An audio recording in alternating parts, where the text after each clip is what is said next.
السلام عليكم ورحمة الله وبركاته. نحمده ونصلي على رسوله الكريم. أما بعد فقد قال الله تعالى في القرآن العظيم والفرقان المجيد: ومكروا مكر الله والله خير الماكرين.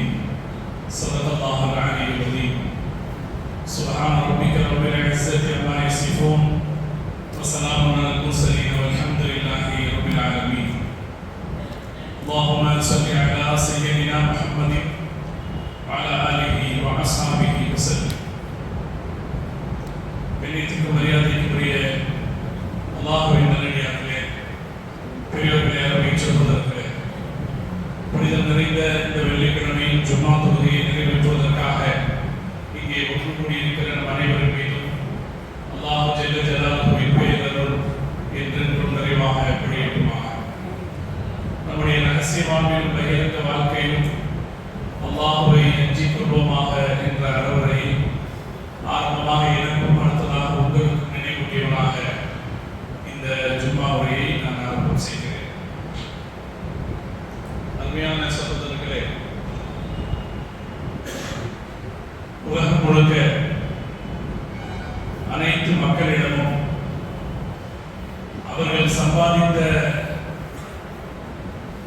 சொத்துக்களில் ஒரு பகுதியை தர்ம காரியத்திற்காக கொடுக்கிற பழக்கம் இருக்கிறது.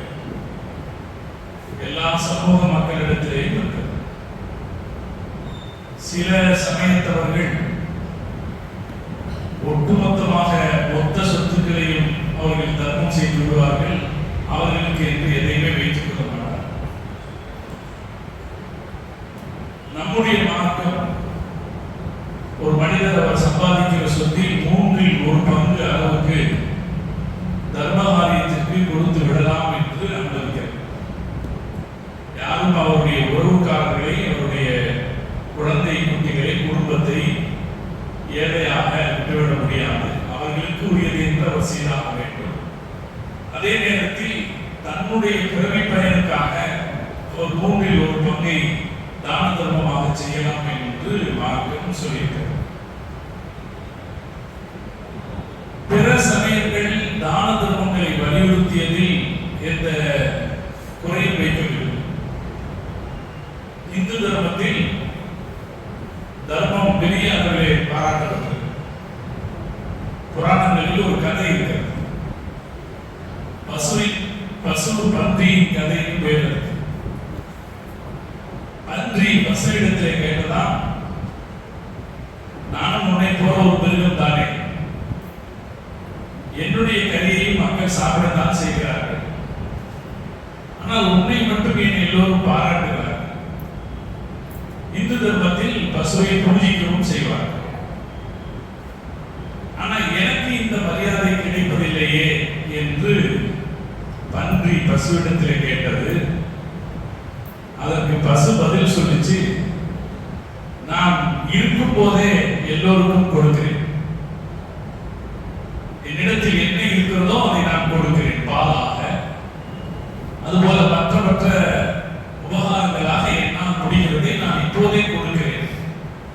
நீ இறந்த பிறகு கொடுக்கிற, அதனால் இறந்த பிறகு கொடுக்கிறவனுக்கு அவ்வளவுதான் மரியாதை, இருக்கும் போதே கொடுக்கிற எனக்கு இந்த மரியாதை என்று பசு சொன்னச்சு அப்படின்னு ஒரு கதை உண்டு. இந்த கதை சொல்றது என்னன்னா, தான தர்மம் செய்யாதவன பன்றி நிலைக்கு கீழே தள்ளி,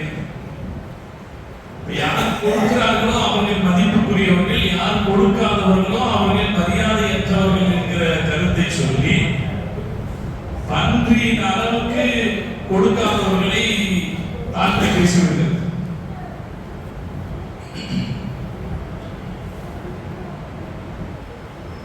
இப்படி சொல்லப்பட்ட காரணத்தால் இந்து தர்மத்திலேயும் நிறைய தான தர்மங்களை செய்பவர்கள் இருக்கிறார்கள். நீங்கள் பல ஊர்களிலும் பார்க்கலாம், நிறைய குளங்களை வெட்டி வைத்திருப்பார்கள். யாருன்னா ஒரு ஊர் ஒரு பணக்காரர் இருந்தாருன்னா அவர் வாழ்ந்ததுக்கு அடையாளமா ஒரு குளம் வெட்டியிருப்பார். புதுக்கோட்டை பகுதிகளுக்கு போனீங்கன்னா நிறைய குளங்களை பார்க்க, அங்க இருக்கிற கிராமங்கள், ஊர் சின்ன ஊரா இருக்கும், பார்த்தா 4-5 குளம் இருக்கும். என்ன என்று விசாரித்து பார்த்தீர்கள் என்றால் அவங்க சொல்லுவாங்க, இந்த ஊர்ல ஒரு பெரிய மனுஷர் இருந்தாரு, தனக்கு இறைவன் கொடுத்த சொத்துக்களுக்கு ஒரு நன்மையை விட்டு செல்லணும்னு ஒரு குளம் வெட்டிட்டு போனாரு அப்படின்னு. நம்ம கோயம்புத்தூர்ல 28 குளம் வெட்டி வைத்திருக்காரு. எங்க பார்த்தாலும் குளம் வெட்டி 28 குளம் வைத்திருக்கு. இந்துக்களிடத்துல சத்திரங்கள் வெட்டி வைக்கிற வழக்கம் இருந்தது.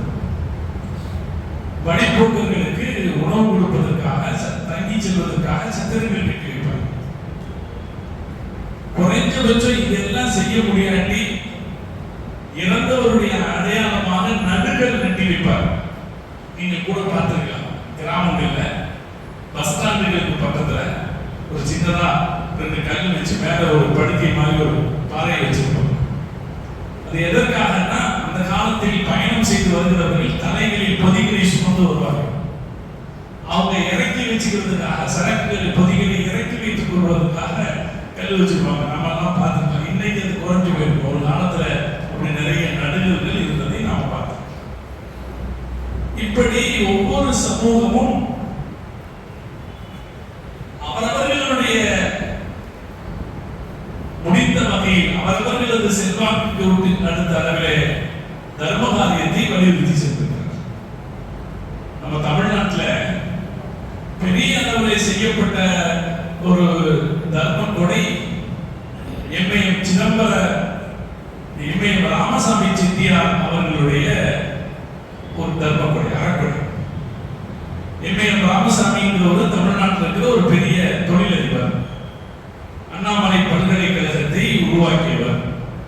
செட்டிநாடு சிமெண்ட்ஸ் அப்படின்னு ஒரு நிறுவனம் இருக்கிறது, அந்த நிறுவனத்தை உருவாக்கியவர். இன்னும் பல சிறப்புகள் இருக்கிறது. சென்னையில அவர்களுடைய பெயரில் பிரபலமான பல அரங்குகள், பல கட்டடங்கள் இன்றைக்கும் அவர்களுடைய பெயர்களை தாண்டி இருக்கு. அவர் ஒரு பெரிய வணிகர். குதிரை பந்தய மைதானம், சென்னையில ரேஸ் கோர்ஸ் குதிரை பந்தய மைதானம் இருக்கிறது, அவரோடது. குதிரை பந்தயத்துல ரொம்ப ஈடுபாடு உள்ளவர். 500 குதிரை பந்தயங்களில் அவர் வெற்றி பெற்றிருக்கிறார் என்று அவரை பற்றிய தகவல் சொல்லுது. அதே போல வேறு பல சமூக காரியங்களிலும் ஈடுபாடு காட்டியவர். அவருக்கு குழந்தை இல்லை. அவர் முத்தையா என்பவரை தத்துப்பிள்ளையாக வளர்த்திருந்தார். அப்புறமா அவருக்கு நிறைய சொத்து இருந்ததுனால சுமார் 1000 கோடி ரூபாய் சொத்து, அதை தானமாக அவர் எழுதி வைத்தார். 1000 கோடி ரூபாய் சொத்தை தானமாக எழுதி வைத்தார். அந்த சொத்துக்களை எல்லாம் நிர்வாகம் செய்வதற்காக ஒரு செட்டியார் அறக்கட்டளை என்கிற பெயரில் ஒரு அறக்கட்டளை நிறுவினார். அதனுடைய தலைவராக அவருடைய வளர்ப்பு மகன் ஏசி முத்தையாவை வைத்தார். நீங்கள் தூத்துக்குடியிலே ஸ்பிக் உர தொழிற்சாலையை கேள்விப்பட்டிருக்கலாம். ஸ்பிக் உரம்னு ஒன்று இல்லையா, அது தூத்துக்குடியிலே ஸ்பிக் உர தொழிற்சாலை இருக்கிறது. அந்த உர தொழிற்சாலையை ஏசி முத்தையா நிறுவினார். அதை அவரால் சரியாக நடத்த முடியல. ரொம்ப பிரமாண்டமான திட்டம் அது, ஆனால் சரியாக நடத்த முடியல. அதில் தோல்வி அடைந்தார். தோல்வி அடைந்த போது முத்தையாவுக்கு பணம் தேவைப்பட்டது. அதுக்கு என்ன செஞ்சாருன்னா, அவருடைய வளர்ப்பு தந்தையினுடைய பணங்களை அதற்கு பயன்படுத்தாமல் நினைச்சார். அதனால அவர் என்ன முடிவு பண்ணாரு, எம்ஏஎம் ராமசாமி செட்டியார் அவர் அறக்கொடைகளுக்காக என்று வைத்திருந்த சொத்துக்களை எல்லாம் விற்க ஆரம்பிச்சார். விற்கிறதுக்கு முயற்சி பண்ணாரு, விற்க ஆரம்பிச்சாரு. அது ஒரு பெரிய சர்ச்சையாச்சு. கடைசியில எம்ஏஎம் ராமசாமி செட்டியார் எனக்கும் இவருக்கும் சம்பந்தம் இல்லை என்று சொல்கிற அளவில் பல காரியங்கள் நடந்தது. இதெல்லாம் நான் சொல்றது ஒரு 10 வருஷத்துக்கு முன்னாடி உள்ள கதை. 2016 உள்ள செய்தி பத்திரிகையில பார்த்தீங்கன்னா இந்த குடும்பத்துக்குள்ள நடக்கிற பிரச்சனை பெரிய அளவில் பத்திரிகைகளில் வந்தது. அது சொன்ன செய்தி என்னன்னா, தான தர்மங்கள் செய்த பல பேருடைய நோக்கம் நிறைவேறவில்லை. அந்த தர்மங்கள் அபகரிக்கப்பட்டது. அல்லது யார் அந்த தர்ம காரியங்களுக்கு பொறுப்பாளர்களாக நியமிக்கப்பட்டார்களோ அவர்கள் அதில் மோசடி செய்தார். இதுல பல பேர் விஷயத்துல நடந்தது. இன்னொருத்தர் காஞ்சிபுரத்துக்கு பக்கத்துல, காஞ்சிபுரம் மாவட்டத்தை சார்ந்ததுதான் மாமல்லபுரம் அப்படிங்கிற ஊர். நம்ம சென்னையினுடைய சுற்றுலா பகுதியா இருக்கே மாமல்லபுரம். மாமல்லபுரம் பகுதியில நாயக்கர் அப்படின்னு ஒருத்தர். அவருக்கு நிறைய சொத்து இருந்தான். எந்த அளவுக்கு சொத்து இருந்திருக்கிறாங்கன்னா, அவருடைய சொத்து திருவிடந்தை ஒரு இடம் இருக்கு மெட்ராஸ். திருவிடந்தையிலிருந்து மாமல்லபுரம் வரைக்கும் இருக்கிற நிலம் அவருக்கு சொந்தமாக இருந்தது. அந்த சொத்துக்களை அவரு ஒரு அறக்கட்டளை ஒன்று தொடங்கி அதை அவர் ஒரு காரியத்துக்காக அறிவி வச்சார். ஒண்ணு இல்லை, என் பிறந்த நாள் அன்னைக்கு திருப்பதி கோயில்ல ஒரு விழா நடத்தி அங்க வர்றவங்களுக்கு அன்னதானம் செய்யணும் அப்படின்னு எழுதி வச்சார். ஒரு முழுக்க ஒரு சமய காரியத்திற்காக அதை எழுதி வச்சார். பெரிய சொத்து. ஆனால் அந்த சொத்து பராமரிக்கப்படவில்லை. பின்னால் வந்தவங்க அவ்வளவு பெரிய சொத்துக்களை ஜாதியின் பெயரால் பிரித்து எடுத்துக் கொண்டார்கள். இவர் எங்க ஜாதி? இப்போதும் கூட வன்னியர் சங்கத்தை சார்ந்தவர்கள் இவர் எங்க ஜாதியை சார்ந்தவர், அதனால் அங்கு இருக்கிற அவருக்குரிய இடத்தை நீங்கள் எங்கள் சங்கத்துக்கு தந்துவிட வேண்டும் என்று அரசாங்கத்திடத்திலே கோரிக்கை வைக்கிற செய்தி ஒரு சில மாதங்களுக்கு முன்னால் பத்திரிகையில் வந்தது. இப்படி பலரும் பல சமூகத்தை சார்ந்தவர்கள் நற்காரியங்களுக்காக தானம் செய்த சொத்துக்கள் பராமரிக்கப்படாமல் உரிய முறையில் நிறைவேற்றப்படாமல் அது அபகரிக்கப்பட்டது. இந்த பாதிப்பு நடக்கக்கூடாது என்று இஸ்லாம் கருதியது. இது எல்லா இடத்திலையும் நடந்திருக்கு, எல்லா காலத்திலையும் நடந்திருக்கு. தெய்வத்திற்கு என்று அர்ப்பணிக்கப்படுகிற பொருளில் மனிதர்கள் அட்டகாசம் செய்கிற பழக்கம்ங்கிறது பல கட்டத்தில் பல சமூகங்களிலும் நடந்திருக்கிறது. இந்த விபத்து இஸ்லாத்தில் நடக்கக்கூடாது என்பதற்காக முஹம்மது ரசூலுல்லாஹி ஸல்லல்லாஹு அலைஹி வஸல்லம் அவர்கள் மிகச் சிறப்பான சட்ட விதிகளை வக்ஃப் சொத்துக்களுக்கு வைத்தார். சதகா என்கிற தர்மம் வேறு, அதை நீங்க எப்படி வேணாலும் செய்யலாம். ஆனா ஒரு காரியத்திற்காக என்று ஒதுக்கப்படுகிற தர்மம் இருக்கிறது வக்ஃப். அது நிர்வகிக்கப்படுவதில் மிக மிக திட்டவட்டமான வரையறைகளை முஹம்மது ரசூலுல்லாஹி ஸல்லல்லாஹு அலைஹி வஸல்லம் செய்தார். எந்த அளவுக்குனா, தர்ம பரிபாலனம் அல்லது தர்ம சொத்துக்களை பாதுகாத்தல் என்ற அக்கறையுடைய யாராவது ஒருத்தர் இஸ்லாமுடைய வக்ஃப் சட்டங்களை படிச்சு பார்த்தாருன்னா வியந்து போவார். கோயில் சொத்து, கடவுள் சொத்தை பாதுகாக்கிறதுக்கு இப்படி எல்லாமா ஏற்பாடு செய்யப்பட்டிருக்க முடியும், செய்ய முடியும் என்று வியந்து போவார். அந்த சட்டங்கள் சொல்லப்பட்ட அழகில் லயித்து போவார்கள். இந்த கட்டுப்பாடுகள் எல்லாம் அவசியம்தான் என்று உணர்வார்கள். வக்ஃப் சொத்துக்கு சொல்லப்பட்டிருக்கிற கட்டுப்பாடுகள் அவசியம்தான், இது இருந்தால் தான் நாம இந்த மாதிரியான தர்ம சொத்துக்களை பாதுகாக்க முடியும் என்று அவர்கள் ஒப்புக்கொள்வார். இஸ்லாம் வக்ஃப் சொத்துக்களை சட்டபூர்வமாக பாதுகாப்பதற்கான திட்டவட்டமான வரையறைகளை கையாண்டது. அதனாலே அந்த சட்டங்களின் நன்மையை நாம் இன்றைக்கும் பார்க்க முடியும். அதான் நம்ம எல்லோருக்கும் தௌஃபீக் செய்யணும். நம்ம மதீனாவுக்கு போனா, மக்காவுக்கு போனா நிறைய வக்ஃப்களை பார்க்கலாம். இந்த மக்காவுக்கு காபாவுக்கு எதிராக இருக்கிற பெரிய பில்டிங், டாலஸ்ட் பில்டிங், இந்த கிளாக் டவர் சொல்றாங்க, அதுவும் வக்ஃப் தான். அங்கே போட்டு தான் வக்ஃப் போட்டிருப்பாங்க. நிறைய இடத்துல வக்ஃப் பார்க்கலாம். ஒரு வக்ஃப் ரொம்ப சுவையானது. மதீனால ஒரு கிணறு இருந்துச்சு, பெரிய ரூமா அப்படின்னு ஒரு கிணறு. அந்த கிணத்துல தண்ணி நல்லா இருக்கும். நபி ஸல்லல்லாஹு அலைஹி வஸல்லம் அவங்க சஹாபாக்கிட்ட ஒரு சமயத்துல சொன்னாங்க, யாராவது ஒருத்தர் இந்த கிணத்தை வாங்கி கொடுத்தாங்கன்னா நல்லா இருக்குமே. இது மாதிரி ஒரு அறிக்கை வந்துவிட்டால் உடனடியாக அதற்கு தயாராக இருப்பவர் ஹஜ்ரத் உஸ்மான் பின் அஃபான் ரலியல்லாஹு தஆலா. அவர் நேரா இந்த கிணத்துக்கு சொந்தக்காரங்கிட்ட போனார். அவன் ஒரு யூதன். அவங்கிட்ட இந்த கிணத்தை விலைக்கு கொடுன்னு கேட்டார். அவன், இது எனக்கு நல்ல வருமானம் வர்ற கிணறு, இதை எப்படி நான் உனக்கு விலைக்கு தர முடியும்னா, உஸ்மான் ரலியல்லாஹு தஆலா வியாபாரிகள் அவ்வளவு சீக்கிரத்தில் ஒரு விஷயத்தை விட்டு கொடுத்துட மாட்டாங்க. அதனால அவர் அழகா அவங்கிட்ட பேசினார். இந்த கிணத்துக்கு என்ன விலையோ மொத்த விலையும் நான் தந்துடுறேன், எனக்கு நீ பாதி உரிமையை கொடுத்தா போதும், பாதி உரிமையை எனக்கு கொடு, நான் மொத்த விலையும் தந்துடுறேன். இந்த டீல் அவனுக்கு நல்லதா பட்டுச்சு, அவன் கொடுத்துட்டான். சரி, அப்புறம் டீல் அந்த ஒப்பந்தத்தை எப்படி முடிவு செய்தாங்கன்னா, ஒரு நாள் எனக்கு ஒரு நாள் உனக்கு அப்படின்னாங்க. சரின்னு முடிவாச்சு. உஸ்மான் ரலியல்லாஹு தஆலா அவங்க முஸ்லிம்கள் மத்தியிலே அறிவிப்பு செய்தாங்க, இன்னென்ன நாட்கள் எனக்குரியவை, எனக்குரிய நாட்களில் உங்களில் யாருக்கு எவ்வளவு தண்ணீர் வேண்டுமோ அதை நீங்கள் இலவசமாக எடுத்துக் கொள்ளலாம் என்று அறிவிப்பு செய்தார். மக்கள் எல்லோரும் அவருக்குரிய நாட்களில் போய் தண்ணீர் எடுத்தார்கள். இப்ப அந்த யூதனுக்குரிய நாள் ஒண்ணு, அந்த நாள்ல யாரும் போல. ஏன் எல்லாரும் என்ன நினைச்சாங்க, நாளைக்கு போனா ஃப்ரீயா எடுத்துக்கலாம், இன்னைக்கு போய் ஏன் காசு கொடுக்கணும் அப்படின்னு அந்த யூதனுக்குரிய நாளில் யாரும் போகல. அவன் ரொம்ப சங்கடப்படுறான், தனக்கு வர வேண்டிய வருமானம் எதுவும் வராம போச்சு. அவன் வேதனைப்பட்டுக் கொண்டிருந்த நேரத்தில் உஸ்மான் ரலியல்லாஹு தஆலா அவர்கள் மீண்டும் அவன்கிட்ட போனாங்க. என்னப்பா என்னாச்சு?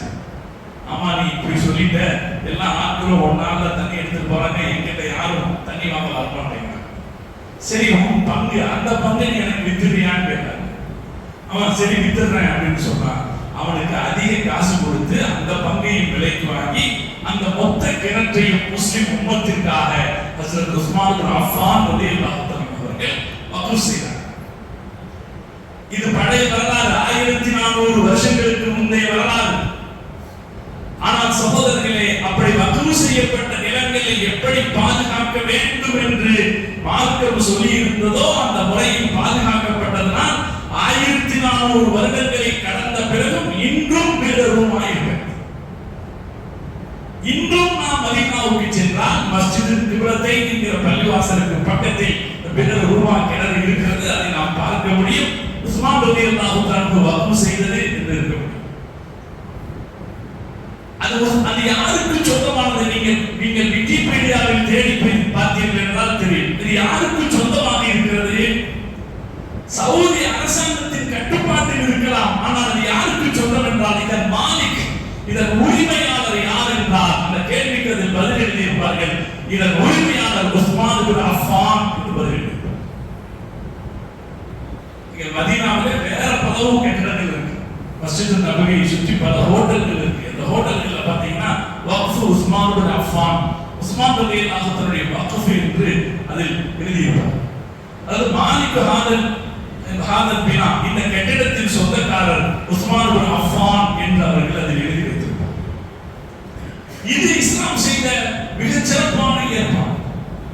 தர்மகாரியங்களுக்காக தரப்படுகிற சொத்துக்கள் அவை கொள்ளையடிக்கப்படுகின்றன, திருடப்படுகின்றன என்ற வரலாற்றை கடந்து அவை பாதுகாப்பதற்கான ஒரு ஏற்பாட்டை மிகச் சிறப்பாக செய்திருந்தது இஸ்லாம். அப்படி செய்த காரணத்தினாலே தான் முஸ்லிம்களுடைய வக்ஃபுகளாகவே இன்று வரைக்கும் இருக்கின்றன. அந்த சொத்துக்கள் யார் கேட்டாலும் அது இந்நாள் இந்த காரியத்திற்காக வக்ஃப் செய்தது, இந்நாள் இந்த காரியத்திற்காக வக்ஃப் செய்தது என்கிற விளக்கத்தோடு அவை வக்ஃபாக இருக்கின்றன. இதற்கு நிறைய நிபந்தனைகளை இஸ்லாம் வகுத்தது. முதல் நிபந்தனை என்னன்னா, வக்ஃப் ஒருத்தர் வக்ஃப் செய்தாருன்னா முதல் நிபந்தனை,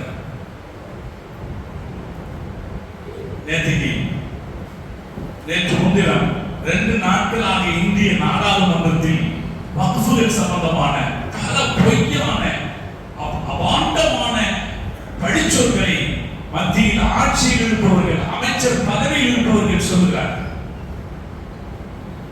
அவங்க என்ன நினைப்புல இந்த சட்டத்தை கொண்டு வந்தாங்களோ அந்த நினைப்பு நிறைவேறி வருதுங்கிறத நாம வீடியோக்களை, சோசியல் மீடியாக்களை கவனிச்சா தெரியும். அவங்க எதுக்காக இந்த சட்டம் கொண்டு வந்தாங்க? அதுல பிரதான நோக்கம் இந்துக்களுக்கு வெளியேற்றி விட வேண்டும். அதுக்கு என்ன தகவல்களை, தப்பான தகவல்களை சொல்றோமோ எல்லா தகவல்களையும் சொன்னாங்க. அதுல ஒரு செய்தி என்னன்னா, எந்த இடத்துல வேணாலும் இது வக்ஃப் இடம்னு சொல்லிடுறாங்க. எதையாவது ஒரு இடத்தை காட்டி வக்ஃப் இடம்னு சொல்லிடுறாங்க. வக்ஃப்னு சொல்லிட்டா அதை நம்ம ஒன்றும் செய்ய முடியறது இல்லை. யாராவது எப்படி சொல்ல முடியுமா? நம்ம வாங்கி வச்சிருக்கிற ஒரு நிலம், அந்த நிலத்தை வந்து யாராவது ஒருத்தர் ஏன் இடம்னு சொல்லிட முடியுமா? அப்படி சொன்னா அரசு ஒத்துக்குமா? நாட்டு நிர்வாக அமைப்பு ஒத்துக்குமா? ஆனால் அப்பட்டமாக நேற்று நீங்கள் கவனித்திருக்கிறார், நாடாளுமன்றத்தில் சிறுபான்மைத்துறை அமைச்சர் சொல்கிறார், இதோ இந்த நாடாளுமன்றத்தை கூட வக்ஃப் நிலம் என்று சொல்கிறார்கள் அப்படின்னு சொல்றார். அந்த இடத்துல கவனிக்கணும், வக்ஃப் செய்வதற்கான முதல் நிபந்தனை நமது மார்க்க அறிஞர்கள் வகுத்திருக்காங்க. முதல் நிபந்தனை என்னன்னா, அது ஜாயிசு தஸர்ருஃப், அது ஒரு மனிதனுக்கு சொந்தமானதாக இருக்க வேண்டும். சொந்தமானது. சரி, எனக்கு சொந்தமானது, நான் வீடு வச்சிருந்தேன், ஒருத்தங்க வாடகைக்கு கொடுத்தேன், அவன் காலி பண்ண மாட்டேங்கிறான், இப்ப நான் தான் சொந்தக்காரன், அவன் காலி பண்ண மாட்டேங்கிறான், அதுக்கு பதிலா நான் என்ன செய்யறேன்? அதை வக்ஃப் செய்யறேன் அப்படின்னு சொல்ல முடியுமா? சொல்ல முடியாது. சொந்தமாக இருக்கணும், சுவாதீனத்தில் இருக்கணும். யார் ஒருவரை அவர் வக்ஃப் செய்கிறாரோ அந்த இடம் சொந்தமானதாக இருக்கணும், சுவாதீனத்தில் இருக்கணும். சுவாதீனத்தில் இருக்கிற ஒன்றை தான் வக்ஃப் செய்ய முடியும். இது முதல் நிபந்தனை. எவ்வளவு அபாண்டமான பழிச்சொற்களை வக்ஃபின் மீது எழுப்புகிறார்கள். இரண்டாவது நிபந்தனை, வக்ஃப் என்பது குறிப்பிட்டு செய்யப்பட வேண்டும். வக்ஃப்னா என்னன்னா, இந்த சொத்து இன்ன காரியத்திற்காக என்று வக்ஃப் செய்யப்பட வேண்டும். அதுக்கு பேர் தான் வக்ஃப். நான் உங்களுக்கு இதற்கு முன்னாலும் சொல்லி இருக்கிறேன். கீரனூர் இருக்கு, பக்கத்துல கீரனூர் இருக்கு. அங்க போய் பார்த்தீங்கன்னா பள்ளிவாசல்ல விளக்கு எரிக்கிறதுக்கு வக்ஃப் செய்திருக்கிறாங்க. விளக்கு எரிக்கிறதுக்கு வக்ஃப் செய்திருக்காங்க. டாய்லெட்ல டேலா கட்டி வைக்கிறதுக்கு வக்ஃப் செய்திருக்கிறாங்க. இப்படி ஒரு குறிப்பிட்ட, அதே போல பள்ளிவாசல் பராமரிப்பு பொதுக்குடியில குறிப்பிட்ட காரியங்களுக்காக செய்யப்பட்டிருக்க வேண்டும். வக்ஃப்ன்றது எப்படி இருக்கணும்? ஒரு குறிப்பிட்ட காரியம் அதற்கு சொல்லப்பட்டிருக்கு. மூணாவது, வக்ஃப்ன்றது நன்மையான காரியத்திற்கு மட்டும்தான் செய்யப்படும். தீமையான காரியத்துக்கு செய்தால் அது வக்ஃப் செய்தால் நன்மைக்கு தான் செய்யப்படும்.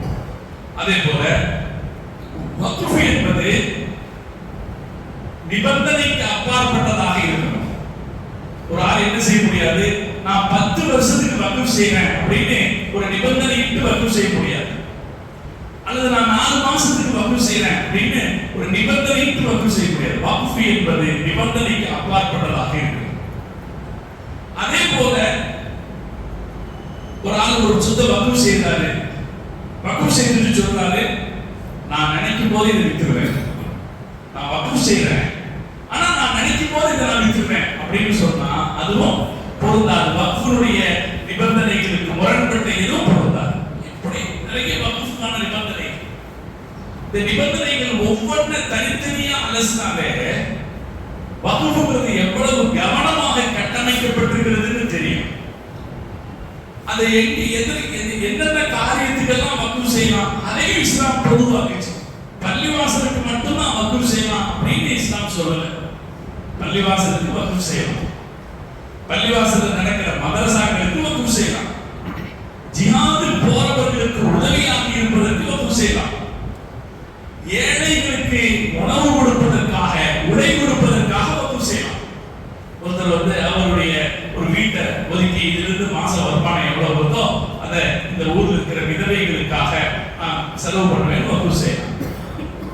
அதே போல எனக்கு தெரிந்து சென்னையில ஒருவர் ஒரு பிரதான இடத்திலே ஒரு பெரிய பில்டிங்கை வக்ஃப் செய்திருக்கார். அதை வச்சு என்ன பண்றாருன்னா புத்தகம் அச்சடிச்சு கொடுக்குறாரு, நல்ல புத்தகங்களை அச்சடிச்சு சமூகத்துக்கு கொடுக்குறாரு. இதற்கு வக்ஃப் செய்யலாம். அதே போல கிணறுகள் வெட்டலாம், கிணறுகளை வெட்டி சமூகத்துக்கு வக்ஃப் செய்யலாம். அதே போல மற்ற நற்பணிகள், மரம் வளர்ப்பதற்காக என்று இது மாதிரி என்ன மனித சமூகத்துக்கு பயனுள்ள காரியங்களுக்கு, மருத்துவ காரியங்களுக்காக என்று ஏதாவது ஒரு மனித சமூகத்திற்கு நன்மை அளிக்கிற காரியத்துக்கு வக்ஃப் செய்யலாம். வக்ஃபை எப்படி சொல்லலை இஸ்லாம்? பள்ளிவாசலுக்கு என்று மட்டும் சொல்லாம பொதுவாக மனித சமூகத்திற்கு நன்மை அளிக்கிற எல்லா காரியங்களுக்கும் வக்ஃப் செய்யலாம் சொல்லிச்சு. நிபந்தனை ஒன்று, அது நல்ல காரியமாக இருக்க வேண்டும். அதை பராமரிக்கிறதுக்கு மிக நுணுக்கமான சட்டங்களை மார்க்கம் சொல்லிச்சு. ரொம்ப கவனிக்க வேண்டிய விஷயம். நான் இதற்கு முன்னாலும் உங்களுக்கு சொல்லியிருக்கேன். ஒருத்தர் ஒரு டன் மரம் வக்ஃப் செய்யறார். வக்ஃப் செய்யும்போது சொல்றாரு, உத்தரத்துக்கு பள்ளிவாசலுடைய கூரைக்கு நீங்க பயன்படுத்திக்கலாம் அப்படின்னு சொல்ற. பள்ளிவாசல் கூரைக்காக நான் உங்களுக்கு வக்ஃப் செய்திருக்கேன்னு சொன்னா பள்ளிவாசல் கூரைக்கு மட்டும்தான் அதை பயன்படுத்தலாம். அதை வேற காரியத்துக்கு பயன்படுத்தக்கூடாது. சரி, பள்ளிவாசல் கூரை கட்டிட்டீங்க, அதுக்கப்புறம் பள்ளிவாசலுக்கு ஆர்சி போடலாம்னு தோணுச்சு. அந்த நேரத்துல நாம எல்லாம் என்ன நினைப்போம்? இந்த மரத்தை வித்து காசாக்கி பள்ளிவாசலுக்கு பயன்படுத்திக்கலாம் நினைப்போமா இல்லையா? செய்யக்கூடாது. மரத்தை கொண்டு போய் ஒரு மூலையில போட்டு அது மக்கி மண்ணா போட்டோம். ஏன்னா இப்படி காரணங்களை சொல்லித்தான் வக்ஃபில் கையாளர் செய்பவர்கள் வருவார்கள். சரிதானா? ஏதாவது ஒரு காரணம், நாங்க சீர்திருத்தம் பண்றோம், நாங்க இதை செய்யணும்னு சொல்லித்தான் யார் வருவா? இந்த கையாளர் பண்றோம் வருவான். எவ்வளவு தூரம் சட்டம் துல்லியமா இருப்பார். ஒரு காரியத்திற்காக வக்ஃப் செய்யப்பட்டால் அது வக்ஃபாக இருக்குமானால், இப்ப நம்ம பள்ளிவாசலுக்கு போய் கேட்கிறவன் கேட்கும்போது ஜாக்கிரதையா தான் கேட்கணும். ஒருத்தர் வந்து 50 மூட்டை சிமெண்ட் பள்ளிவாசல் மெஹராப் கட்டுறதுக்காக தர்றேன்னு கேட்கிறோம் வைங்க. அவர் வக்ஃப் பொதுவாக தர்மம்னு கொடுத்திருந்தா பள்ளிவாசல் காரியத்துக்கு எல்லாம் பயன்படுத்திக்கலாம். மெஹராப் கட்டுறதுக்காக என்ன கொடுத்திருந்தா மெஹராப் கட்டுறதுக்காக மட்டும்தான் அதை பயன்படுத்தலாம். அதுக்கு மேல அதை பயன்படுத்தக்கூடாது. அவர் என்ன காரியத்திற்காக ஒரு விஷயத்தை கொடுத்தாரோ அதை தாண்டி எதையும் பயன்படுத்துவது அனுமதிக்கப்பட்டதில்லை. ஒரு உதாரணம் சொல்றேன். இப்ப சமீபத்துல அந்த பத்திரிகையில வந்து ஒரு உதாரணம், ஒரு நபர் கேள்வி கேட்கிறார். என்ன சொல்றாரு?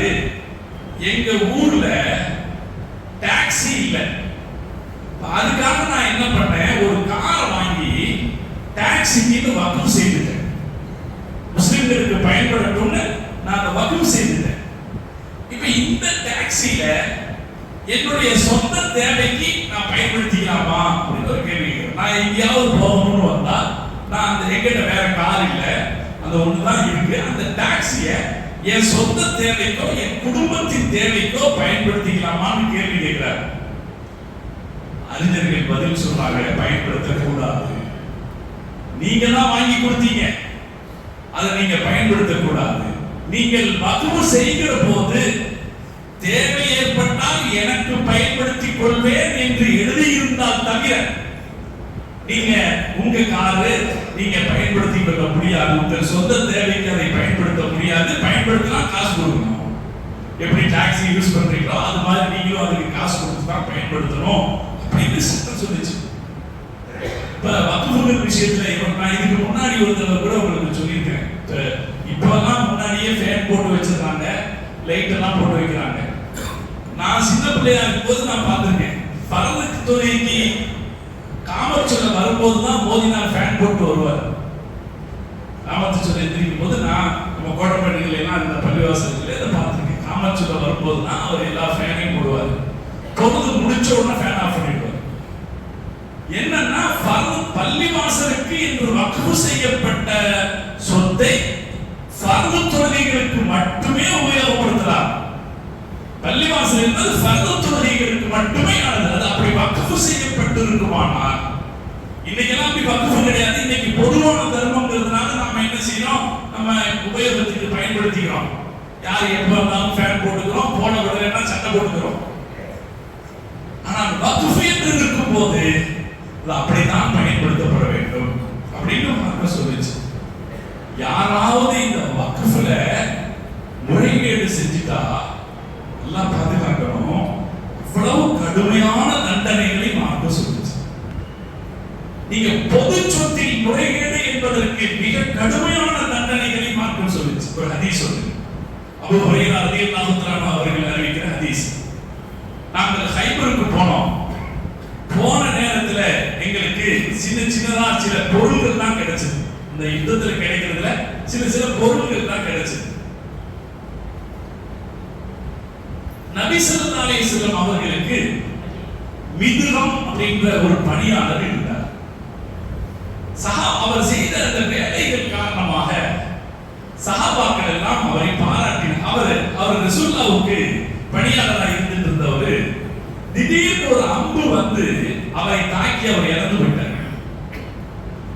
அப்ப எல்லாரும் சொன்னாங்க, இவர் சொர்க்கவாசி தான் அப்படின்னு சொன்னாங்க. இவர் சொர்க்கவாசி தான் சொன்னாங்க. நபி ஸல்லல்லாஹு அலைஹி வஸல்லம் சொன்னாங்க, அப்படி சொல்லாதீங்க. ரசூலுல்லாஹ்வுடைய ஊழியர் தான் ஸல்லல்லாஹு அலைஹி வஸல்லம் அப்படி சொல்லாதீங்க. கல்லா வல்லதி நஃப்ஸி பியதிஹி இன்ன ஷம்ரத்தல்லதி அகதஹா யௌம கைபர். நீங்க அப்படி சொல்லாதீங்க. இந்த யுத்தத்துல ஒரு போர்வை கிடைச்சது, அவர் யாருக்கும் தெரியாம அதை எடுத்துக்கிட்டார். யாருக்கும் தெரியாம அவர் எடுத்துக்கிட்டாரு. அவர் சொல்லாதீங்க. யுத்தத்தில் கலந்து கொண்ட ஒருவர் அவர் மக்களுக்கு கிடைத்த பொருட்கள் ஒரு பொருளை தனியாக எடுத்து போயின்ற பொழுது அவரை நீங்க சொர்க்கவாசின்னு சொல்லாதீங்க என்று சொல்ல. இதை கேட்டு பயந்து போனவர்கள் சஹாபாக்கள் பயந்து போனார்கள்.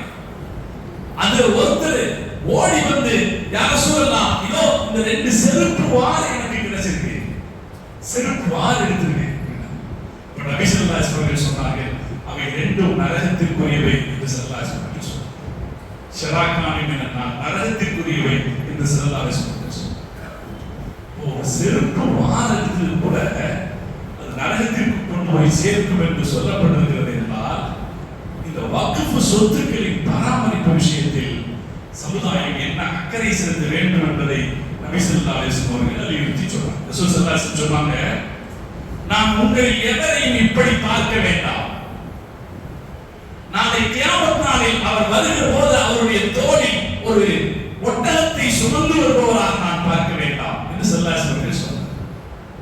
அப்படின்னா என்ன கருத்துன்னா, பொது சொத்திலிருந்து ஒரு ஒட்டகத்தை ஒருவர் திருடி இருந்தால் நாளை கியாமத் நாளில் அந்த சொத்தை அவர் திருடியதை தோளில் சுமந்தவாறு வருவார். நபி ஸல்லல்லாஹு அலைஹி வஸல்லம் சொல்றாங்க, உங்களில் யாரும் ஒரு ஒட்டகத்தை தோளில் சுமந்தவராக நான் பார்க்க வேண்டாம். அப்ப ஸல்லல்லாஹு அலைஹி வஸல்லம் சொல்றாங்க, அவர் என்னிடத்தில் வந்து என்ன கேட்பார் என்றால், அஜிதினி யா ரசூலல்லாஹ், அல்லாஹ்வின் தூதரே என்ன பாதுகாத்துங்க, என்ன பாதுகாத்துங்க, என்ன பாதுகாத்துங்கன்னு அவர் சொல்லுவாரு. அப்போது நான் சொல்லுவேன், லா அம்லிக் நான் செய்யா, என்னால் எதுவும் முடியாது என்று நான் சொல்லுவேன். எவ்வளவு கடுமையான வார்த்தை. அப்போது அப்படி சொன்னால் என்னால் ஒன்றும் செய்ய முடியாது என்று நான் சொல்லிவிடுவேன். நான் உங்களுக்கு இதை பற்றி முன்னதாகவே எச்சரிக்கை செய்திருக்கிறேன் என்று நான் சொல்லுவேன். ஸல்லல்லாஹு அலைஹி அப்படியே சொல்றாங்க, இப்படி ஒருத்தர் வருவாரு, அப்படி ஒருத்தர் வருவாரு, என்கிட்ட கெஞ்சுவாரு, என்னால் முடியாதுன்னு நான் சொல்லிடுவேன் என்று நபி ஸல்லல்லாஹு அலைஹி வஸல்லம் சொன்னார். பொது சொத்துக்களை பாதுகாக்கிற விஷயத்தில், வக்ஃப் சொத்துக்களை பாதுகாக்கிற விஷயத்தில் முஸ்லிம் உம்மத்திற்கு இந்த கடுமையான நிபந்தனைகள் விதிக்கப்பட்ட காரணத்தாலே ஆதி காலத்திலிருந்து முஸ்லிம்கள் ஒரு வேலை செய்தார்கள். சதகா என்பதை தனியாக பராமரித்தார்கள், வக்ஃப் என்பதை தனியாக பராமரித்தார்கள். இந்த வக்ஃப் வாரியம் என்று சொல்லிருக்கு இல்லையா, இது இப்ப நேற்று உருவானதல்ல, இது உமையாக்களுடைய காலத்திலிருந்து உருவானது. உமையாக்களுடைய காலம்னா ஹிஜ்ரி முதல் நூற்றாண்டு காலத்திலிருந்து முஸ்லிம்கள் என்ன பார்த்தாங்க, இந்த வக்ஃப் சொத்தை வந்து நம்ம இஷ்டத்துக்கு பயன்படுத்திக்க முடியாது, இதுக்கு ரூல்ஸ் அண்ட் ரெகுலேஷன்ஸ் ரொம்ப ஸ்ட்ரிக்ட்டா இருக்கிறதுனால இது இப்படி தான் பண்ணணும் உருவாங்க. முஸ்லிம்கள் எங்கெல்லாம் போனாங்களோ அங்கெல்லாம் இந்த வக்ஃப் பராமரிக்கிற முறையும் வந்தது, வக்ஃப் செய்கிற வழிமுறையும் வந்துச்சு. முஸ்லிம்கள் எல்லோரும் என்ன நினைச்சாங்க, நபி ஸல்லல்லாஹு அலைஹி வஸல்லம் அவர்கள் முஸ்லிம்களுக்கு வலியுறுத்தி சொன்னார்கள். அல்லாஹ் குர்ஆனில் சொல்கிறான், நீங்கள் எதை செலவழிக்கிறீர்களோ அது அல்லாஹ்விடத்தில் இருக்கிறது, அல்லாஹ்விடத்தில் இருப்பது நிலையாக இருக்கும். உங்களிடத்தில் இருப்பது அழிந்து போய்விடும், அல்லாஹ்விடத்தில் இருப்பது நிலையாக இருக்கும் என்று அல்லாஹ் குர்ஆனிலே சொன்னான். ரசூல் ஸல்லல்லாஹு அலைஹி வஸல்லம் அவர்கள் சொன்னாங்க, உங்களுக்கு உங்க சொத்து பிடித்தமானதா, உங்கள் பிள்ளைகளின் சொத்து பிடித்தமானதா என்று கேட்டார்கள். சஹாபாக்கள் எல்லோரும் சொன்னார்கள், எப்படி எங்க சொத்து தான் எங்களுக்கு பிடித்தமானதுனாங்க. அப்ப ரசூலுல்லாஹ் சொன்னாங்க, எதை நீங்கள் செலவழித்தீர்களோ அது உங்களுடையது, எதை நீங்கள் விட்டுவிட்டு போகிறீர்களோ அது உங்களுடைய பிள்ளைகளுடையது ஸல்லல்லாஹு. இந்த ஹதீஸுகளுக்கு பிறகு, இந்த இறைவசனத்திற்கு பிறகு முஸ்லிம்கள் அவங்க சென்ற இடத்திலெல்லாம் அல்லாஹ் அவங்களுக்கு ஒரு வசதியை கொடுத்தானா, அந்த வசதியில கொஞ்சம் கபருக்கு வெளிச்சமாகட்டும் என்று கருதி, நாளை சொர்க்கத்திற்கு காரணமாகட்டும் என்று கருதி, நாளை நமக்கான சொத்தாக இருக்கட்டும் என்று கருதி அவர்கள் வக்ஃப் செய்தார். எல்லா இடத்திலும் வக்ஃப் செய்தார். நம்ம நாட்டிலையும், உலகத்திலே அதிக முஸ்லிம்கள் வாழக்கூடிய நாடு, நம்ம நாட்டிலையும் நிறைய சொத்துக்களை முஸ்லிம்கள் வக்ஃப் செய்தார். நம்முடைய அரசாங்கத்தினுடைய கருத்தின்படி, அரசாங்கத்தினுடைய கணக்கீட்டின்படி ஒரு பெரிய கொடுமை என்னன்னா, மத்தியில் அமைச்சராக இதே பாரதிய ஜனதா கட்சி அரசு மத்தியில் பொறுப்பு இருக்கிற போது சிறுபான்மைத்துறை அமைச்சராக அப்பாஸ் முக்தார் நக்வி என்ற ஒரு பொறுப்பில் இருக்கிற போது இதே நாடாளுமன்றத்தில் மத்திய அரசு கொடுத்த ஒப்புதல் வாக்குமூலம் என்ன என்றால், எவ்வளவு வக்ஃப் சொத்துக்கள் இருக்கிறதோ அவை அனைத்தும் டிஜிட்டலைஸ்டு, கணினி வழியாக பதிவு செய்யப்பட்டு விட்டது 100%. எவ்வளவு சொத்து நம்மகிட்ட இருக்கோ அதை முழுசா பதிவு செஞ்சாச்சு. இதுதான் வக்ஃப் சொத்து, இது வக்ஃப் சொத்துன்னு பதிவு செஞ்சாச்சு. 1955 அடிப்படையில் 1955ஆம் ஆண்டின் அடிப்படையில் எதுவெல்லாம் வக்ஃப் சொத்துக்களோ அந்த வக்ஃப் சொத்துக்கள் எல்லாம் பதிவு செய்யப்பட்டு அரசாங்கத்திடத்தில் அந்த சொத்துக்கள் இருக்கிறது. அப்படி இருக்க இது என்னமோ வக்ஃப் சொத்துங்கிறது முஸ்லிம்கள் நினைச்சா இது ஏன் சொத்து இது ஏன் சொத்துன்னு சொல்லிடலாம் என்பது போல ஒரு கருத்தை உருவாக்கிவிட்டு கடந்த 2 நாளா நம்ம பார்க்கிறோம் சமூக ஊடகங்கள்ல இந்துத்துவ வன்மத்தை கக்குகிற செய்திகளை பரப்புகிறார். ஏன்னா மக்கள்கிட்ட என்ன சொல்லிட்டா, முஸ்லிம் நினைச்சாருன்னா இது வக்ஃப் சொத்துன்னு சொல்லிட்டா நம்ம விற்க முடியாது. உன் வீட்டை வக்ஃப் சொத்துக்கு முஸ்லிம் சொல்லிட்டாருன்னா அதை நீ விற்க முடியாது அப்படின்னு சொல்லிதோ இந்த நாடாளுமன்றத்தை கூட அவர்கள் வக்ஃப் என்று சொல்லிவிடலாம். எதை வேண்டுமானாலும் அவர்கள் வக்ஃப் என்று சொல்லிவிடலாம். சொல்லிவிட்டால் அது வக்ஃபுக்கு சொந்தமாகிவிடும் என்பது போல ஒரு கருத்தை பரப்பி மிகப்பெரிய அளவில் 2 நாட்களாக ஒரு வன்மத்தை விளைத்து வருவதை நாம பார்க்கிறோம். ஆனால் வக்ஃப் அப்படிங்கிறத பற்றி எது வக்ஃப் சொத்துங்கிறத மிக துல்லியமாக அரசு ஏற்கனவே கெசட்ல பதிவு செஞ்சு வச்சிருச்சு, டிஜிட்டலைஸ்ல பதிவு செஞ்சு வச்சிருச்சு. அப்படி பதிவு செய்யப்பட்டபடி இந்தியாவில் 32 வக்ஃப் வாரியங்கள் இருக்கின்றன. அந்த வக்ஃப் வாரியங்கள்ல 7,85,934 சொத்துக்கள் இருக்கு. இவ்வளவு துல்லியமா தமிழ்நாட்டில் 60,000 சொத்துக்கள் வக்ஃப் வாரியத்தில் இருக்கு. அதே போல இந்தியாவில் இருக்கிற அதிக சொத்துக்களை வைத்திருக்கிற நிறுவனமாக ராணுவம் இருக்கிறது. அதற்கு அடுத்து இந்தியாவில் இருக்கிற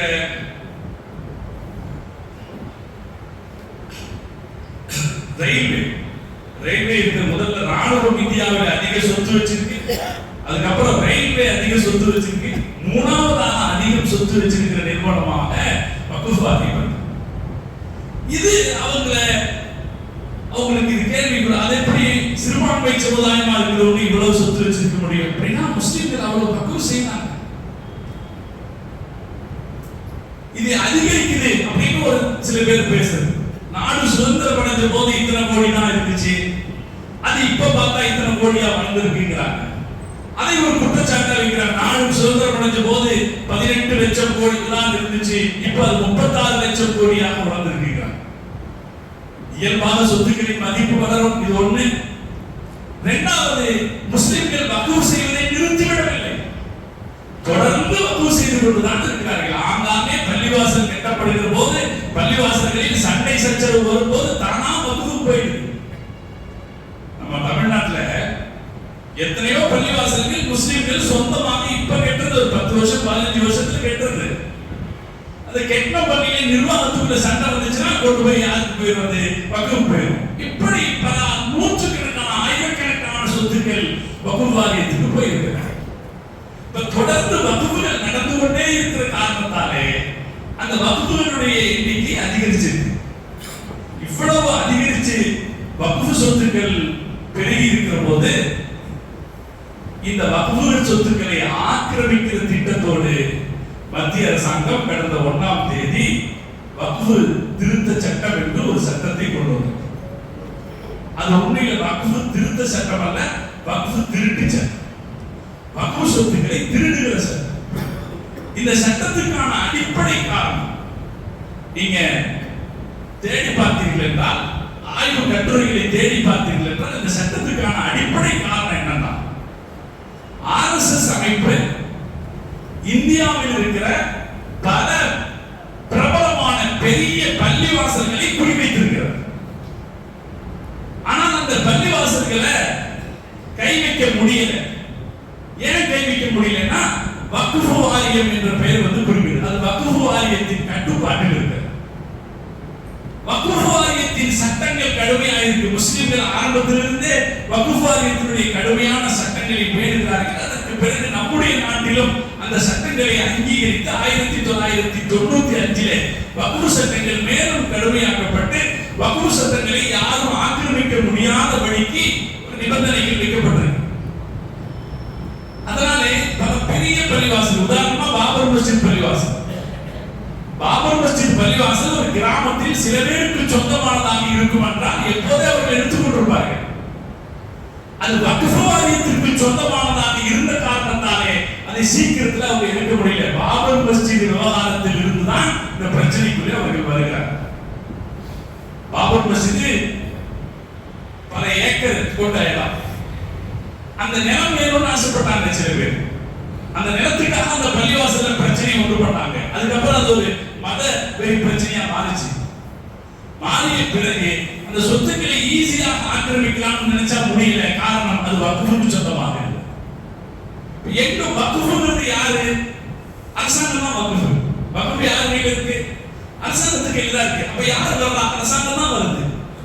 இப்படி வருகிற ஒரு சூழ்நிலை இனி வேறு எந்த இடத்திலும் வந்துவிடக் கூடாது என்பதற்காக நீண்ட காலமாக RSS வைத்திருந்த திட்டம். பல இடத்திலும் பல பள்ளிவாசல்களையும் ஆக்கிரமிப்பதாக இருந்தால் அதை ஈஸியாக ஆக்கிரமிக்க முடியல. அதுக்கு ஒரு வழி வேணும். அதுக்கு ஒரு திட்டம் தான். இப்ப என்னாச்சு? இந்த சட்டம் வரும்போது ஒரு பிரச்சனை எழுப்பப்பட்டால் இது முஸ்லிம்களுடையது என்று எழுப்பப்பட்டால், முஸ்லிம்களுக்கு எங்களோட பள்ளிவாசல் அப்படின்னு சொன்னா மாவட்ட ஆட்சித்தலைவருக்கு என்ன அதிகாரம் இருக்குது? இது முஸ்லிம்களுடையது அல்ல என்று சொல்கிற அதிகாரம். ஒரு சொத்தை இது வக்ஃப் சொத்து தானா என்று தீர்மானிக்கிற அதிகாரத்தை இந்த சட்டம் யாருக்கு கொடுக்குது? ஒரு மாவட்ட ஆட்சித்தலைவருக்கு கொடுக்குது. நாட்டினுடைய உச்ச நீதிமன்ற நீதிபதிகளே வெவ்வேறு மனோநிலைகளில் இருக்கிற போது ஒரு மாவட்ட ஆட்சித்தலைவர் எப்படி இருப்பார், எப்படி நீதி பெறுவார் என்று சொல்ல முடியும். அதனாலே இப்படி ஒரு சட்டத்தை கொண்டு வந்திருக்கிறார்கள். இந்த சட்டம் உண்மையில் வக்ஃப் திருத்த சட்டம் அல்ல. ஏற்கனவே வக்ஃபுக்காக இருக்கிற சட்டங்களே திருத்தமான சட்டங்கள். அந்த சட்டங்கள் இருக்கிறதுனால தான் இத்தனை லட்சம் வக்ஃபுகள் இன்னும் இருக்கிறது. நான் ஆரம்பத்திலேயே சொன்னேன், இந்து தர்மம் இதே போல இந்து தர்மத்திலேயே தர்ம சாஸ்திரம் என்று ஒன்று இருக்கிறது. இந்து தர்மத்திலேயே தர்ம சாஸ்திரம் ஒன்று இருக்கு. அவங்க சொல்றது தர்மம் பண்றது சொல்றாங்க. நிறைய பேர் இந்து சமயத்திலேயும் சமூகத்திலேயும் இதுபோல பொது காரியங்களுக்காக தர்மம் செய்திருக்கிறார்கள். நான் ஆரம்பத்திலே சொன்னது எம்ஏஎம் சிதம்பரம், ராமசாமி செட்டியார் போல பல பேர் கோடிக்கணக்கான சொத்துக்களை தர்மம் செய்திருக்கிறார்கள். ஆனால் அந்த சொத்துக்கள் இன்றைக்கு அவர்களிடத்தில் இல்லை. அப்படி இந்துக்களால் கோடிக்கணக்கான இந்துக்கள் செய்திருக்கிற சொத்துக்கள் அவர்களிடத்தில் இல்லை. அவைகள் ஆக்கிரமிக்கப்பட்டு விட்டன, அபகரிக்கப்பட்டு விட்டன. முஸ்லிம்களுடைய வக்ஃப் சொத்துக்கள் இன்றைக்கும் இந்த இத்தனை லட்சக்கணக்கில் இருக்கிறது என்றால் அது முஹம்மது ரசூலுல்லாஹி ஸல்லல்லாஹு அலைஹி வஸல்லம் அவர்கள் செய்த ஏற்பாடு. ரசூலுல்லாஹ் செஞ்ச ஏற்பாட்டுனால இந்த சொத்துக்கள் இன்னைக்கு முஸ்லிம்கிட்ட இருக்கு. 7 லட்சம் கணக்கு சொல்லும்போது ரசூலுல்லாஹ்வுக்கு தேங்க்ஸ் சொல்லணும். அவங்க செய்த ஏற்பாடு. யாரும் வக்ஃப் சொத்துக்களை அபகரிக்க முடியாதபடிக்கு அவர்கள் செய்த ஏற்பாட்டினால் இருக்கிறது. ஆனால் இப்போது வந்திருக்கிற மத்திய அரசாங்கம் பல வருஷமா இதை யோசிச்சுட்டு தான் இருந்தாங்க. 2023 இருந்து இந்த சட்டம் கொண்டு வருவதற்கு அவங்க பிளான் பண்றாங்க. என்னவெல்லாம் இதுல இந்த சட்டத்துல சீர்திருத்தம் கொண்டு வரணும். 2 சட்ட திருத்தம் கொண்டு வந்திருக்காங்க. ஒண்ணு வக்ஃப்னா என்னங்கிறதுக்கான விளக்கம் சொல்கிற வக்ஃப் அமெண்ட்மென்ட் பில்லுங்கிறது ஒண்ணு. இன்னொன்னு பிரிட்டிஷ்காரங்க காலத்துல வக்ஃப் நிர்வாகங்களை பராமரிக்கிறதுக்கு இன்னொரு சட்டம் கொண்டு வந்திருக்காங்க. 1924 வக்ஃப் சட்டம் கொண்டு வந்திருக்காங்க. நேற்று முன்தினம் நாடாளுமன்றத்தில் இயற்றப்பட்ட இந்த தீர்மானத்தில் அந்த சட்டத்தை ரத்து செய்யறாங்க. 1924 பிரிட்டிஷ்காரர்கள் கொண்டு வந்த வக்ஃப் சட்டத்தை ரத்து செய்கிறார். அந்த 24 சட்டத்தை இன்னும் சீர்திருத்தம் செய்து இன்னும் வலுவுள்ளதாக ஆக்கியிருந்தது 1995 மன்மோகன் சிங் அரசாங்கம்.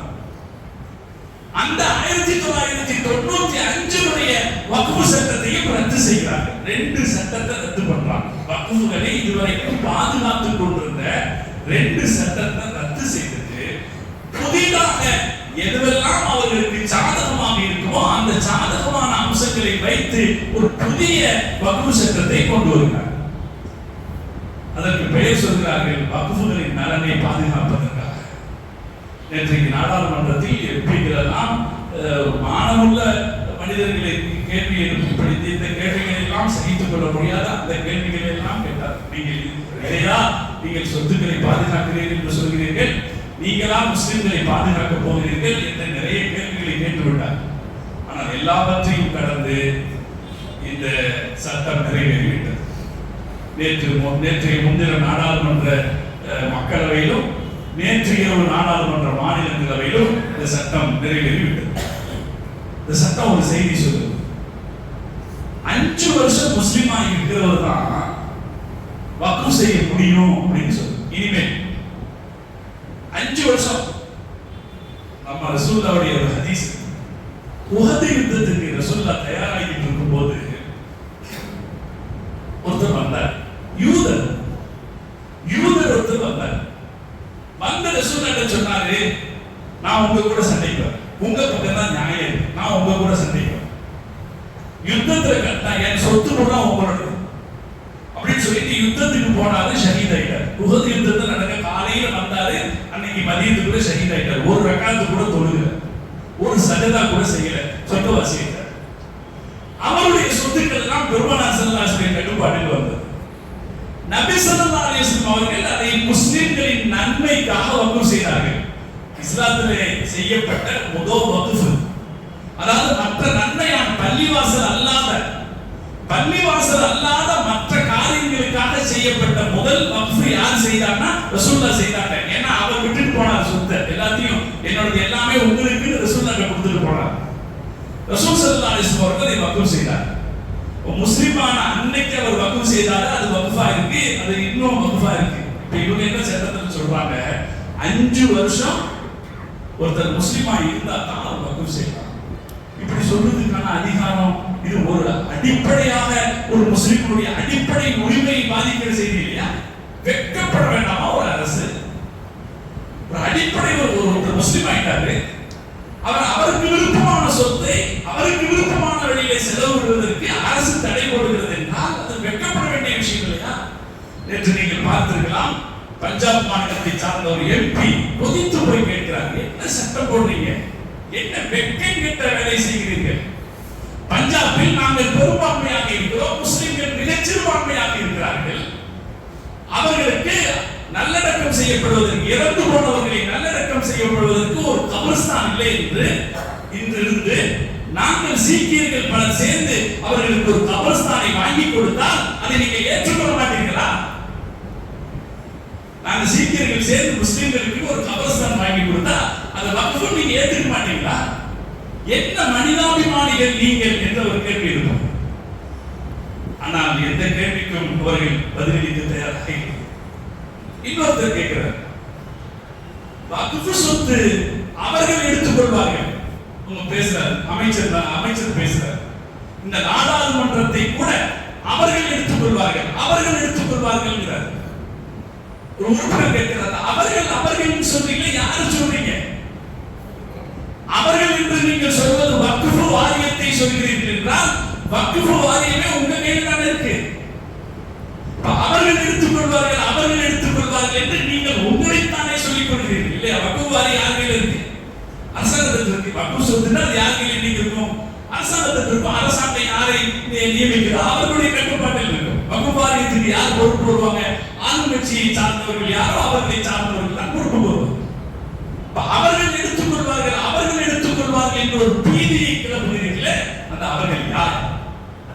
நீங்க தானே, உங்க கண்ட்ரோல்ல தானே வக்ஃப் வாரியம் இருக்குது, யாரை நீங்கள் குறை சொல்கிறீர்கள் என்றெல்லாம் பல விதமான கேள்விகள் கேட்கப்பட்ட பிறகும் கூட எதற்கும் பதிலளிக்காமல் இந்த வக்ஃப் சட்டம் என்பது நிறைவேற்றப்பட்டு விட்டது. இதை நிறைவேற்றுவதற்கு உதவிய நாடாளுமன்ற உறுப்பினர்கள் உண்மையில இந்திய முஸ்லிம்களுடைய மனசுக்கு நிம்மதி அளிக்கிற வார்த்தைகளை பேசுகிறார். 228 எம்பிக்கள் இந்த சட்டத்துக்கு எதிராக வாக்களித்தனர். முஸ்லிம் சமுதாயம் அவர்களுக்கு நன்றி சொல்லிக் கொள்கிறார்.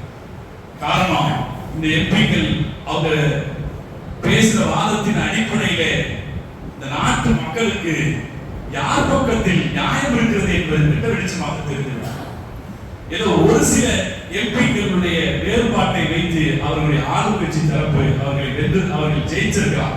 ஆனால் இந்த 228 எம்பிக்களும் முஸ்லிம் சமூகத்தின் நன்றிக்குரியவர். முஸ்லிம் சமூகத்தின் நன்றிக்குரியவர்கள் மாத்திரமல்ல, இந்த நாட்டில் ஜனநாயகத்தை நேசிக்கிற அனைத்து மக்களுடைய நன்றிக்குரியவர். முஸ்லிம்களுக்கு மட்டுமல்ல.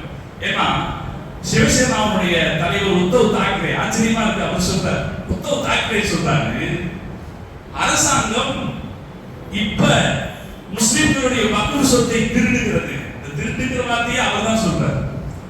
அரசாங்கம் முஸ்லிம்களுடைய வக்ஃப் சொத்தை திருடுகிறது, நீங்க சந்தோஷப்படாதீங்க, சீக்கிரமே கோயில் சொத்தை அவர்கள் திருடுவார்கள், குருத்வாராக்களின் சொத்தை திருடுவார்கள், திருடி அவர்களுக்கு நெருக்கமான தொழிலதிபர்களுக்கு அவர்கள் கொடுப்பார்கள். அதனால இவர்கள் திருடுகிறார்கள் என்று சிவசேனா கட்சியை சார்ந்தவர் சொல்லிவிட்டு அவர் சொல்கிறார், இது என்ன நியாயம்? இது என்ன நியாயம் இருக்க முடியும்? இந்த செயல் மிக அநியாயமான ஒரு செயல் என்று பலரும் கண்டித்திருக்கிறார்கள். அவர்கள் அந்த கண்டன சொல் நமக்கு மனசுக்கு நிம்மதி அளிக்கிறது. அவர்களுக்கு நாம் நன்றி செலுத்திக் கொள்கிறோம். அதே நேரத்தில் அரசாங்கத்துக்கு மிக உறுதிப்பட நம்முடைய கண்டனத்தை தெரிவிக்க வேண்டிய கடமை உண்டு.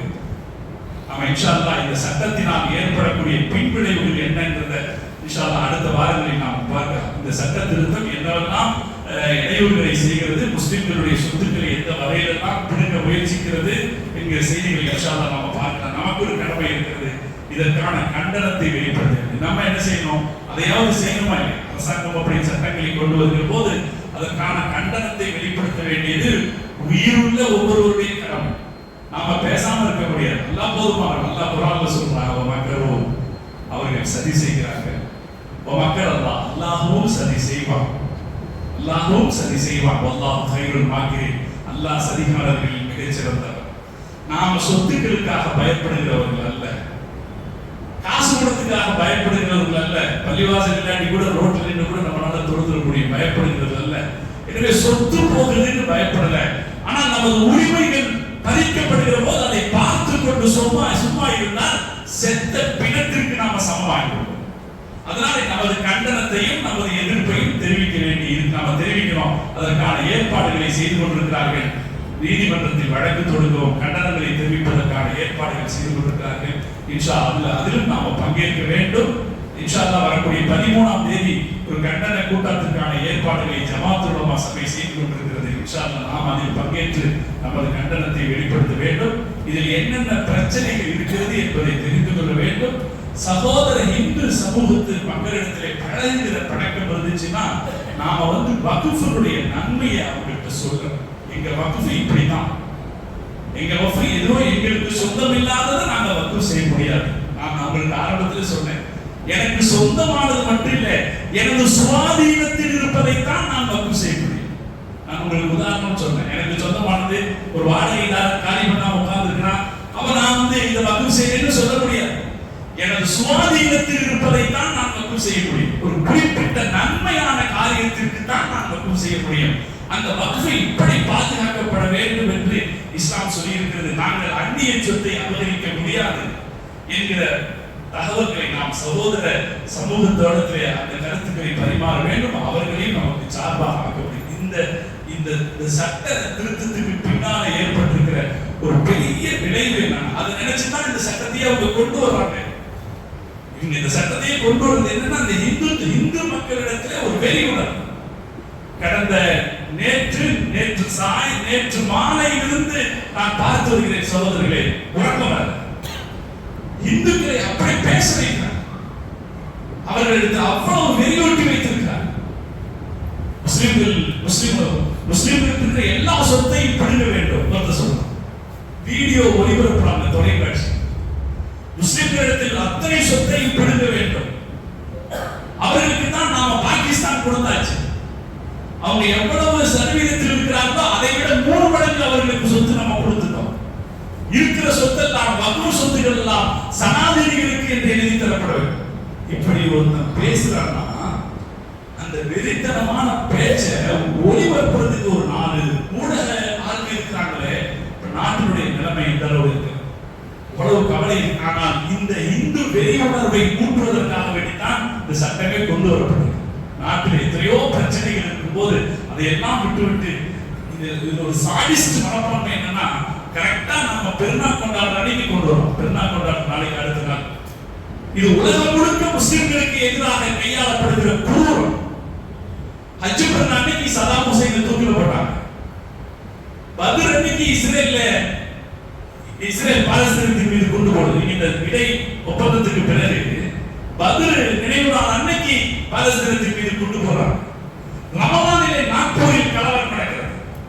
பெருநாள் முடிந்த அடுத்த நாள் வக்ஃப் சட்டம் கொண்டு வர்றாங்கன்னா, இந்த சட்டத்தை 5 மாசம் ஆச்சு. நாடாளுமன்றத்துடைய கிடப்பில் இருக்கு. 5 மாசம் ஆச்சு முடிவு பண்ணி, அமைச்சரவை இந்த சட்டத்தை நிறைவேற்றுவது முடிவு பண்ணி 5 மாசம் ஆச்சு. 5 மாசம் கிடப்பில் போட்டு கரெக்டா பெருநாளுக்கு அடுத்த நாள் இந்த சட்டத்தை கொண்டு வருகிறார்கள் என்றால் இவர்களுடைய குரூரம் எப்படிப்பட்டது? அல்லாஹ் போதும். அவர்கள் சதி செய்ய நினைக்கிறார்கள். அல்லாஹ் கையில் மாக்கிறேன். அல்லாஹ் இந்த சதிகாரங்களை எல்லாம் விட மிகப்பெரிய சதிகாரம். அல்லாஹ் இதற்கு சிறந்த ஒரு தீர்வை அல்லாஹ் தந்து விடுவார். நாம நம்மால் முடிந்த எதிர்ப்பை வெளிப்படுத்துவோம். அல்லாஹ் அதை வெற்றியடை செய்வானாக என்று துஆ செய்து நிறைகிறேன். அருமையான சகோதரர்களே, நம்முடைய கருப்பகிரி சுதன் ஜமாத் சார்பில் ஒரு மதரசா சிறப்பாக